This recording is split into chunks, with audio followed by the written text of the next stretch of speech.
Hey guys, I'm back here to do another anime DVD, I guess Blu-ray now, review. So we'll be taking a look at the anime series Princess Jellyfish. Here's the limited edition art box. I actually just got this over the weekend, and it was a really great show. So I decided I really wanted to review it, so hopefully other people can get into the series as well. And yeah, it's a really nice set. Of course, it's got the chipboard art box, and it comes with DVD. Here's the DVD case, really nice artwork on the front, on the whole set actually, and here's the Blu-ray disc.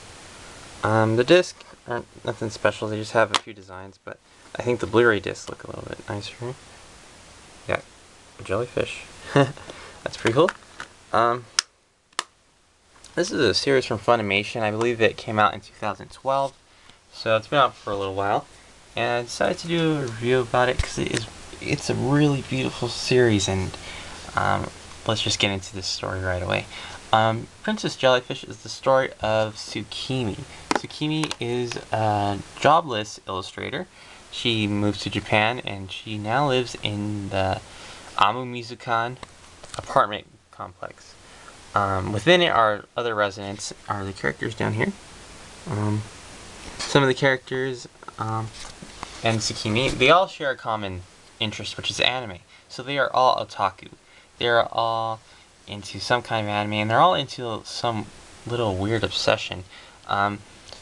Tsukimi is obsessed with jellyfish. Tsukimi is this girl with the glasses, in case you didn't know.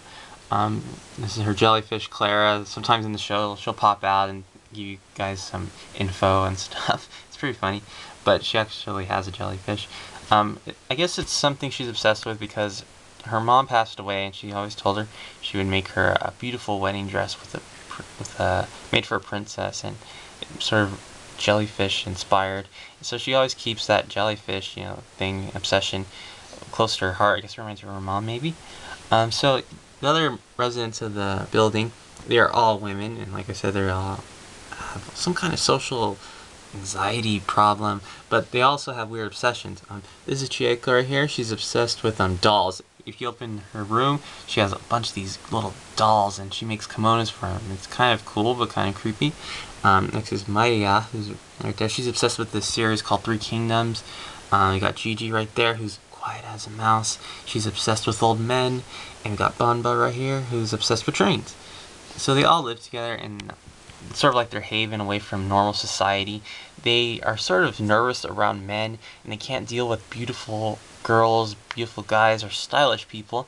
So they're always kind of, they stay to themselves in their little group. They also turn to stone whenever you see them encounter or try to react to these other people. They turn to stone. They become incoherent. You can't reach them.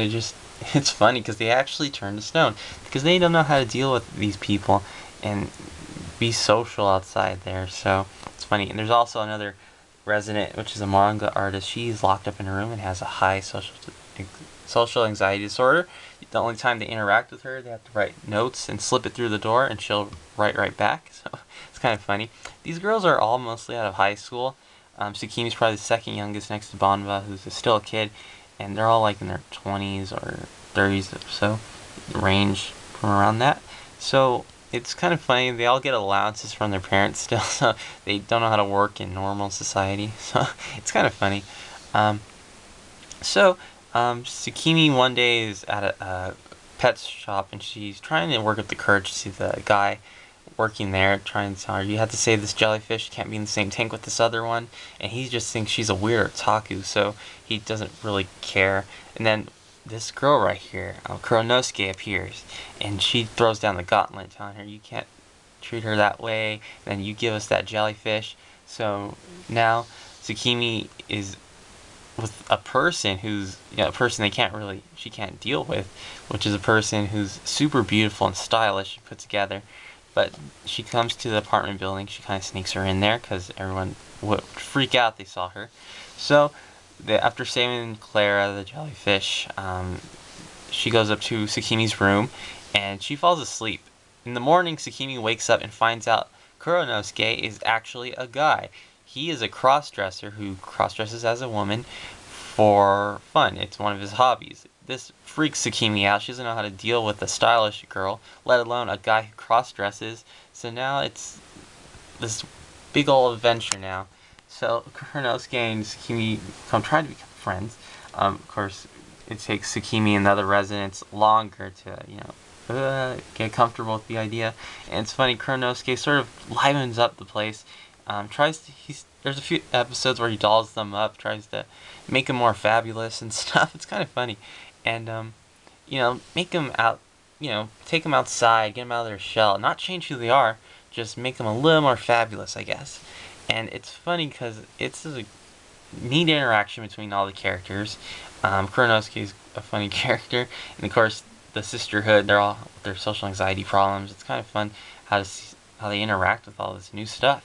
And Tsukimi, she tries to blossom and get herself out there a little bit. She's still awkward as heck, but she gets a crush on Kurnosuke's brother, who's part of a politician thing. It's a little side story in the series, you'll see. She kind of has a crush on Kurnosuke's brother, Shu, who's a virgin. And then there's a storyline where another person's trying to blackmail Shu, and the whole thing. And it's also an episodic series, so it's mostly interactions and stuff. And of course, there's the back story plot where they're trying to save Amamizukon from being sold by other opportunists. So that's just the kind of show it is. It's got a lot of heart, which I really liked, and great characters, interesting characters, different from the normal generic stuff you usually watch, like different from normal love stories, different from, it's not your typical shonen action anime. It's not a fan service show that depends on boobs more than story. This is a character-driven show. It's got a lot of heart, and it's got a lot of neat story. My only problem with it is that it's so short, being 11 episodes long. Hopefully a second season comes out, or more of the manga gets released in the US. And the English dub is great. It's directed by Christopher Bevins, who's one of my favorite directors. He directed back the Mongolian Chop Squad. He does a great job here.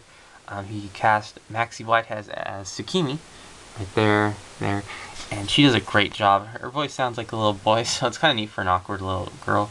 And then we've got Josh Graley, who voices Kurnosuke, who does a great job. He has to do a guy voice sometimes, and then he does the feminine voice. And it's got a great cast of characters. The music's fun, the dub's fun, the artwork's great. I just wish there was more to this. Anyway, I hope you guys enjoyed this little review. It's got a little bit of everything for everybody, and I think you'll appreciate it. It's got several great characters, little storylines in there, and it's a fun show to watch, and I highly, highly recommend it. You check this out, and if you want to comment on the video, tell me what you guys thought about it, or what do you think about it, or what do you think of the series, what do you like about it, any of that kind of stuff. So that is all, guys. I hope you enjoyed this review on Princess Jellyfish. I really liked it. I'll probably watch it again. Anyway, adios, guys.